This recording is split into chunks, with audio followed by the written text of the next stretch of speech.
상상 한번 해보세요. 내가 알던 세상 전체가 영원할 것만 같던 제국이 눈앞에서 무너져 내리는 겁니다. 바로 이 거대한 위기 속에서 탄생한 책이 있습니다. 로마 제국의 멸망이라는 대재앙 속에서 아우구스티누스는 어떻게 인류 역사와 희망에 대한 완전히 새로운 관점을 제시했을까요? 자, 오늘 그 이야기 속으로 깊이 들어가 보시죠. 이 절규 느껴지시나요? 서기 410년 고트족에 의해 로마가 함락되었을 때 한 성직자가 남긴 글입니다. 당시 사람들에게 이건 그냥 도시 하나가 점령당한 수준이 아니었어요. 말 그대로 세상의 종말처럼 느껴졌던 상상조차 할 수 없었던 일이 벌어진 겁니다. 무려 800년입니다. 800년 동안 단 한 번도 외적에게 함락된 적 없던 문명의 중심, 영원한 도시 로마였으니까요. 오늘날의 초강대국 하나가 하루아침에 무너져 내린다고 생각해보세요. 그 심리적 충격은 정말 어마어마했을 겁니다. 자, 이런 대재앙이 닥치면 사람들은 뭘 할까요? 그렇죠. 범인을 찾기 시작합니다. 대체 왜 이런 일이 일어난 건가? 누구를 탓해야 하는가? 그리고 아주 손쉬운 답이 등장했습니다. 바로 기독교였죠. 우리가 옛 신들을 버리고 기독교를 믿으니까 신들이 노예에서 벌을 내린 거다. 이런 주장이 불길처럼 번져나갔습니다. 바로 이 비난이 아우구스티누스가 펜을 들게 만든 직접적인 계기가 됩니다. 자, 그럼 먼저 이 책임 공방부터 한번 살펴볼게요. 어떻게 제국의 거대한 재앙이 기독교에 대한 신앙의 위기로까지 번지게 됐을까요? 이 교도들의 논리는 아주 간단하고 명쾌했습니다. 로마가 강대국이 될 수 있었던 건 다 우리가 섬겨온 전통 신들 덕분이었다. 그런데 기독교가 들어오면서 그 신들을 버렸으니 신들도 로마를 버린 게 당연하다. 이런 논리였죠. 바로 이 거대한 비난의 화살 앞에서 북아프리파 히포라는 도시의 주교였던 아우구스티누스가 나섭니다. 그리고 그의 응답이 바로 서양 사상사의 길이 남을 대작, 신국론의 시작이었습니다. 아우구스티누스의 첫 번째 반격이 정말 기가 막힙니다. 그는 이 상황에 엄청난 아이러니를 정면으로 꼬집어요. 잠깐만요. 당신들이 지금 살아남아서 기독교를 비난할 수 있는 이유가 뭔지 아십니까? 바로 그 기독교 교회로 피신해서 목숨을 건졌기 때문 아닙니까? 와, 정말 뼈를 때리는 지적이죠. 아우구스티누스는 여기서 역사적인 사실을 근거로 듭니다. 과거 트로이가 함락됐을 때 이교도의 신전들은 어떻게 됐나요? 모조리 약탈당하고 포로를 가두는 장소로 쓰였습니다. 그런데 이번 로마 함락 때는 어땠죠? 야만인이라고 불리던 고트족조차 기독교 교회만큼은 존중해서 수많은 사람들이 그곳에서 목숨을 건졌다는 사실을 상기시킨 겁니다. 여기서 한 걸음 더 나아가는데요. 아우구스티누스는 이교도들이 가장 위대하다고 칭송하는 시인 베르길리우스의 시를 인용합니다. 그러면서 이렇게 묻는 거죠. 보세요. 당신들의 신들은 인간이 지켜줘야 하는 정복당한 존재로 묘사되지 않습니까?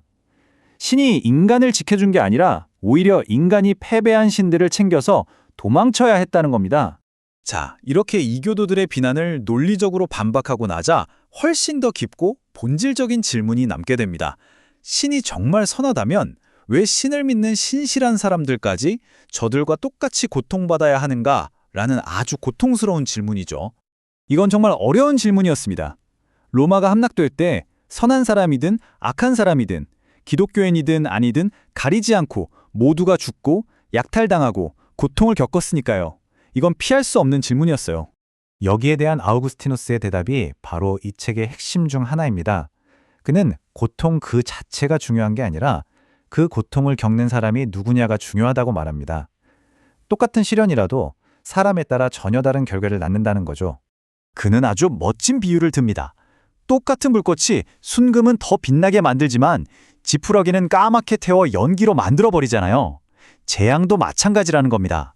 똑같은 재앙이 의로운 사람에게는 영혼을 단련하는 시험이 되지만 사악한 사람에게는 그저 파멸로 이끄는 벌이 된다는 거죠.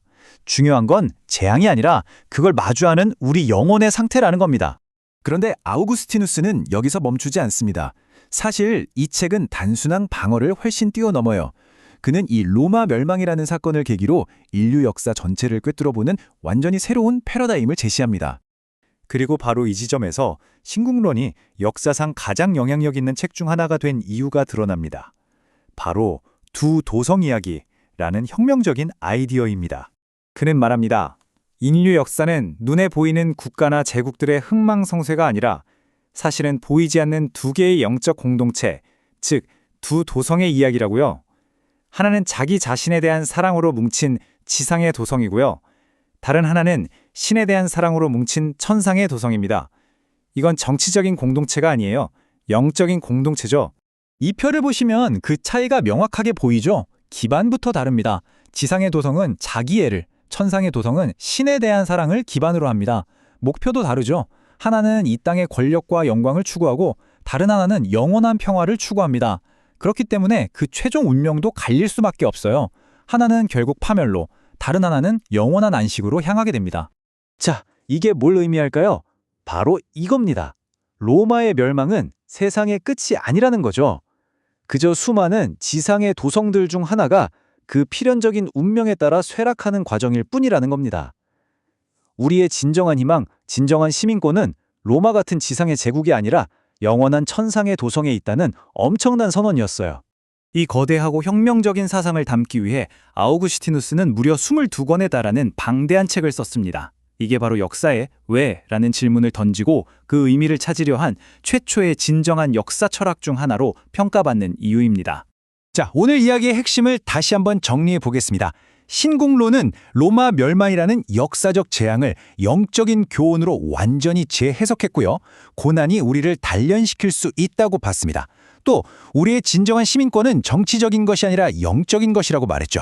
그리고 마침내 제국의 멸망이 역사의 끝이 아니라는 새로운 희망의 역사관을 제시했습니다.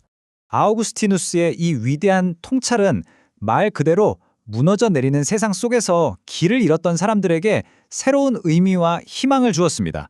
그리고 그 생각은 이후 1000년이 넘는 시간 동안 서양 문명의 정신적인 기초를 형성하게 됩니다.